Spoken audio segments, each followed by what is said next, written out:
तो दोस्तों इस मूवी की शुरुआत होती है सहरा नाम की एक लड़की से। सहरा अपने घर में है और वो शीशे के सामने अपने आप को बहुत ही ध्यान से देख रही है। वो देख रही है कि किस तरह से उसकी बढ़ती उम्र उसके शरीर को इफेक्ट कर रही है और उसके ड्रीम कैरियर के लिए ये ठीक नहीं है। दरअसल सहरा एक स्ट्रगलिंग एक्ट्रेस है और वो मूवी इंडस्ट्री में एक ब्रेक थ्रू की तलाश में है। अब एक सीन में हम देखते हैं कि सहरा एक फास्ट फूड रेस्टोरेंट में काम करती है और यहाँ काम के दौरान सेलफोन यूज़ करना मना है और सहरा का बॉस सहरा को फ़ोन यूज़ करते देख लेता है क्योंकि उसके बॉस की उस पर बहुत ही गंदी नज़र होती है। इसलिए वो उसको फ़ोन यूज़ करने देता है और कहता है कि थोड़ा ब्रेक ले लो। और फिर हम देखते हैं कि काम करने के बाद सहरा शाम में ऑडिशन देने जाती है, मगर आज उसकी परफॉर्मेंस अच्छी नहीं जाती, जिसकी वजह से वो वॉशरूम में जाकर बहुत ही अग्रेसिवली अपने बालों को नोचने लगती है और इसके बाद उसे थोड़ा सुकून भी मिल जाता है। सहरा की अपनी आप को दर्द देकर सुकून पाने की आदत बहुत ही अजीब होती है। अब हम देखते हैं कि सहरा ऑनलाइन काम ढूंढ रही है और उसे इस दौरान एक एक्ट्रेस की रिक्वायरमेंट की पोस्ट दिखती है और वो सिल्वर स्क्रीन नाम की मूवी के लिए होती है। सहरा पोस्ट के लिए तुरंत अप्लाई कर देती है और फिर शाम को वो अपने एक दोस्त की पार्टी में चली जाती है। यहाँ कई लोग सहरा को जानते हैं, मगर सिर्फ उसके दो ही ऐसे दोस्त होते हैं जो कि सहरा की तकलीफ को लेकर कंसर्न रहते हैं। पार्टी के बाद जब सहरा घर जा रही होती है तो उसे एक मैसेज आता है कि उसे कल ऑडिशन के लिए आना है और सहरा इस बात से बेहद खुश हो जाती है। अगले दिन हम देखते हैं कि सहरा ऑडिशन वाले एड्रेस पर पहुंच गई है और वो अपने ऑडिशन के लिए डायलॉग्स याद कर रही है। और जब सहरा का नंबर आता है तो सहरा रूम के अंदर जाती है और जैसे ही वो अपना इंट्रो देती है, अंदर बैठे कास्टिंग डायरेक्टर्स उसे रोक देते हैं और कहते हैं इसकी ज़रूरत नहीं है, बस अपना ऑडिशन दो। दरअसल उसका बिहेवियर बहुत ही डेड होता है और फिर सहरा अपना ऑडिशन दे देती है और ऑडिशन के बाद कास्टिंग डायरेक्टर्स कहते हैं कि आप जा सकती है, हम आपसे टच में रहेंगे। और सहरा को ऐसे जवाब की उम्मीद नहीं होती। सहरा अब वॉशरूम में जाती है और अपने ऊपर ही गुस्सा निकालने लगती है, जिसके बाद वो फिर से अपने ढेर सारे बालों को नोचने लगती है। मगर जब वो वॉशरूम से बाहर निकलती है तो एक कास्टिंग डायरेक्टर वहीं बाहर खड़ी होती है और उसने सहरा की इस हरकत को देख लिया होता है और पता नहीं क्यों उसे ये पसंद नहीं आता। वो सहरा को वापस रूम में बुलाती है और फिर से वैसे ही वाइल्ड बिहेव करने को बोलती है। तब सहरा फिर से उनके सामने ज़बरदस्ती वैसे ही हरकत करने लगती है, मगर इस बार उसे दौरा सा पड़ जाता है और कुछ टाइम के बाद सहरा बहुत चिल्लाती है और अगले ही कुछ पल वो नॉर्मल भी हो जाती है। इसके बाद वो दोनों लोग जो सहरा की ऑडिशन ले रहे थे वो फिर से कहते हैं हम आपसे कांटेक्ट में रहेंगे और आप जा सकती हैं। इस बात से सहरा काफ़ी दुखी हो जाती है क्योंकि उसके पास पैसे बिल्कुल भी नहीं थे। अब सहरा घर जाती है जहाँ उसकी रूममेट ट्रेसी उसे मिलती है और पूछती है कि कैसा गया ऑडिशन। सहरा बताती है कि शायद मैं अपना मजाक बनवा कर आ रही हूँ और फिर वो बिना कुछ कहे अपने रूम में चली जाती है।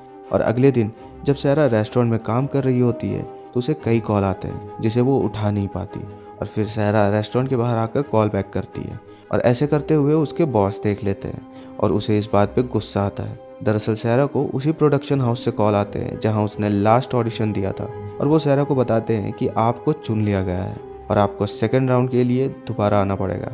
सहरा इस बात से बहुत खुश हो जाती है और जब सहरा का बॉस उसे काम के वक्त फ़ोन यूज़ करने के चलते ज्ञान दे रहा होता है तो सहरा जॉब को क्विट कर देती है। अगले दिन सहरा फिर से ऑडिशन देने जाती है और इस बार सहरा को एक अंधेरे रूम में ले जाया जाता है और उसे कहा जाता है कि ऑडिशन पहले से अलग है और उसे न्यूड फ़ोटोशूट करवाना होगा। सहरा कहती है कि कॉल पे तो ये सब नहीं बताया गया था, मगर फिर कैरियर के बारे में सोचकर वो न्यूड फ़ोटोशूट के लिए राज़ी हो जाती है। सहरा पहले तो हिचकिचाती है और फिर जैसे ही फ़ोटो खींची जाती है सहरा फ्री हो जाती है और फिर वो मदहोश सी हो जाती है। और इस दौरान सहरा का एक ईवल रूप दिखाई देता है। उसकी हरी आंखें और नुकीली दांत थे। ऐसा लगता है कि ये सहरा नहीं, मगर थोड़ी देर बाद वो नॉर्मल हो जाती है। अब ऑडिशन लेने वालों में से एक लेडी आती है और सहरा को कहती है हमें यही चाहिए था, तुमने अच्छा किया।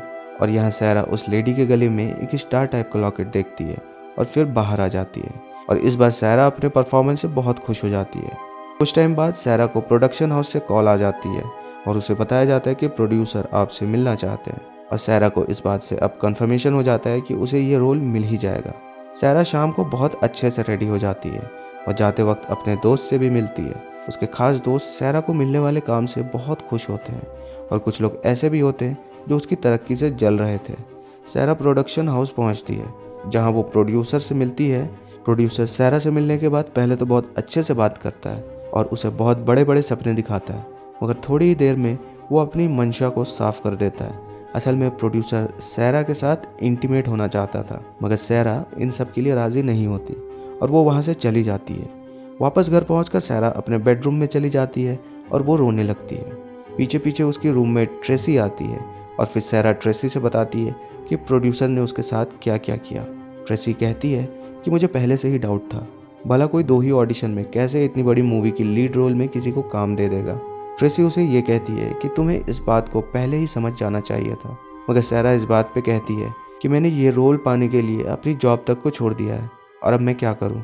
अब नेक्स्ट सीन में हम ये देखते हैं कि सैरा वापस रेस्टोरेंट ओनर के पास जाती है और उससे अपना पुराना काम मांगती है। पहले तो वो ओनर बहुत ही ड्रामा करता है, ये वो इधर उधर की बातें सुनाता है, पर लास्ट में उसे काम पर वापस रख लेता है। अब हम सैरा को देखते हैं कि वो अपने पुराने ज़िंदगी में आकर खुश नहीं होती है।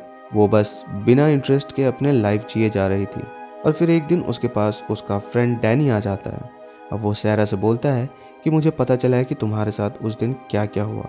फिर वो कहता है कि मैं भी अपने लिए एक छोटी फिल्म बना रहा हूँ और मैं चाहता हूँ कि तुम उसमें लीड एक्ट्रेस का काम करो। और सैरा इस ऑफ़र को एक्सेप्ट भी कर लेती है और इसके बाद सैरा डैनी से अल्कोहल लाने के लिए कहती है, मगर डैनी के पास अल्कोहल तो होता नहीं, इसलिए वो 2 ड्रग्स पिल्स लाता है और कहता है कि इसे लेने के बाद हम ये रात कभी नहीं भूलेंगे। सैरा वो ड्रग्स ले लेती है और फिर नशे में धुत होकर वो अपने फ्रेंड के साथ काफ़ी एंजॉय करती है, मगर उसके दिमाग में बार बार उस प्रोड्यूसर की बात ही घूम रही थी। और फिर सैरा कास्टिंग डायरेक्टर को वापस फ़ोन करके कहती है कि वो प्रोड्यूसर से मिलना चाहती है और इस बार वो सब कुछ करेगी जो प्रोड्यूसर चाहता था। अब सैरा फिर से प्रोड्यूसर के पास जाती है और इस बार वो प्रोड्यूसर के साथ इंटीमेट हो जाती है और इस दौरान हम प्रोड्यूसर के हाथ पर वही स्टार की टैटू देखते हैं जिसका लॉकेट कास्टिंग डायरेक्टर ने भी पहन रखा था। और इंटीमेट होते टाइम सैरा और प्रोड्यूसर को 2 काली पोशाक पहने लोग पीछे से देख रहे होते हैं। इन्हें अभी तक हम जानते नहीं है कि ये कौन है, मगर यहाँ जो भी हो रहा है वो देखने में किसी ईवल रिचुअल से कम नहीं लगता। अब हम नेक्स्ट सीन में देखते हैं कि सैरा अपने घर के रूम में है और वो जब उठती है तो उसकी तबीयत बहुत ख़राब होती है और वो इसी हालत में रेस्टोरेंट पर काम करने चली जाती है। मगर काम के दौरान सैरा की तबीयत और भी बिगड़ जाती है और ये देखकर उसका बॉस उसे घर जाने के लिए कहता है, मगर सैरा नहीं मानती और इसी बहस में सैरा अपने बॉस को थप्पड़ मार देती है, जिसके बाद उसका बॉस उसे काम से निकाल देता है। अब अगले सीन में हम देखते हैं कि सैरा की तबीयत और भी ख़राब हो जाती है और वो वॉशरूम में उल्टियाँ कर रही है। इसी दौरान उसकी फ्रेंड ट्रेसी उसे बुलाती है और जब सैरा बाहर आती है और ट्रेसी से झगड़ा करने लगती है और वो कहती है कि तुम जैसे लूजर्स के साथ मैं फंस गई हूँ, इसलिए कुछ नहीं कर पा रही हूँ। फिर ट्रेसी भी सैरा पर गुस्सा करती है और बताती है कि मैं 2 महीने से तुम्हारा रेंट पे कर रही हूँ और इस महीने भी नहीं लग रहा कि तुम्हारे पास पैसे हैं, तो शुक्र मनाओ कि मेरी वजह से तुम इस घर में रह रही हो। अब इस बात पर सैरा चुप हो जाती है और अपने रूम में चली जाती है, मगर इस बार उसे अपने रूम में स्ट्रेस पिक्चर के नाम की एक लिफाफा मिलता है जिसमें कई सारे पैसे होते हैं और सैरा उन पैसों को लेकर बाहर आ जाती है और ट्रेसी के मुंह पर मारकर कहती है कि अब हिसाब बराबर हो गया और वो वापस रूम में चली जाती है। अब हम देखते हैं कि रात होते होते सैरा की तबीयत और भी ख़राब होने लगती है और उसके सर से खून भी बहने लगता है। वो वॉशरूम में जाती है और जब मिरर देखती है तो चौंक जाती है। उसके लगभग सारे बाल गिर चुके होते हैं और उसके बॉडी में जगह जगह से ब्लीडिंग होने लगती है। दोस्तों, इस टाइम सैरा किसी ज़ॉम्बी की तरह दिखती है और इस दौरान सैरा को उसी प्रोड्यूसर का फ़ोन आता है और वो उसे बताती है कि मैं मर रही हूँ। प्रोड्यूसर पहले हंसता है और कहता है कि तुम्हें क्या लगा था नाम बनाना इतना आसान होगा, इसके लिए सैक्रिफाइस करना होता है।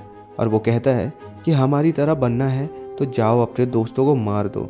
अब सैरा अपने आप को थोड़ा संभालती है, फिर वो अपने दोस्तों के घर जाकर सबको ब्रूटल तरीके से चाकू से मार देती है और फिर वहाँ वही काली पोशाक वाले लोग आ जाते हैं जिनको हमने प्रोड्यूसर के घर देखा था। अब वो सैरा को किसी पहाड़ी पर ले जाकर ज़मीन में दफन कर देते हैं और उसके ऊपर कई सारे लोग मिलकर एक रिचुअल करते हैं जिसमें वो प्रोड्यूसर और कास्टिंग डायरेक्टर भी शामिल हैं।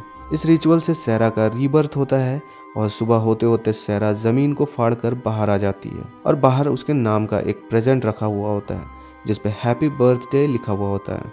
अब सैरा वो प्रेजेंट लेकर अपने घर आती है और अपने रूम में जाकर बेड पर लेट जाती है। फिर कुछ टाइम बाद सैरा के दोस्त ट्रेसी उसके रूम में आते हैं और वो सैरा से माफ़ी मांगते हुए कहती है कि मुझे पता है कि तुम अभी अपने बहुत बुरे दौर से गुजर रही हो और तुम अपना बेस्ट करने की कोशिश भी कर रही हो। मगर सैरा कोई रिप्लाई नहीं देती और जब ट्रेसी चादर हटाती है तो देखती है कि सैरा बिना कपड़ों की लेटी हुई है और उसके सर पर एक भी बाल नहीं है। सैरा की आंखें ग्रीन है, वो पहले से बिल्कुल बदल गई है और अब सैरा अपनी बातों से ही ट्रेसी को सम्मोहित कर लेती है, जिसके बाद वो ट्रेसी के साथ इंटीमेट होती है और इंटीमेट होने के दौरान ही ट्रेसी खून की उल्टियाँ करते हुए मर जाती है। अब हम देखते हैं कि सैरा प्रेजेंट बॉक्स खोलती है और उसमें एक बहुत ही एक्सपेंसिव ड्रेस है और साथ ही में एक विग भी है। सैरा बहुत अच्छे से रेडी होती है और बॉक्स में वो स्टार वाला लॉकेट भी होता है जिसे हमने मूवी में जगह जगह देखा था। सैरा एंड में उस लॉकेट को पहन के इस ग्रुप का हिस्सा भी बन जाती है और दोस्तों मूवी यहीं पर ख़त्म हो जाती है। तो यहाँ जो स्ट्रेस ग्रुप था वो एक कल्ट था। वो स्ट्रेस नाम की एक ग्रीक माइथोलॉजी की एंशियंट एंटिटी को फॉलो करते थे। ये लोग फिल्म के लिए लोगों को अपने ग्रुप में शामिल भी किया करते थे। उन्होंने सैरा की इनोसेंस और मजबूरी का बहुत ही फ़ायदा उठाया और सैरा की इनोसेंस के बदले में उन्होंने उसको सैक्रिफाइस करवा दिया और फिर रिचुअल के ज़रिए उसको एक ज़ॉम्बी की तरह रीबॉर्न करवाया। उसको फेम तो मिला लेकिन बदले में उसके दोस्त और उसकी असली पहचान ही ख़त्म हो गई। ये एक तरह की सीक्रेट सोसाइटी थी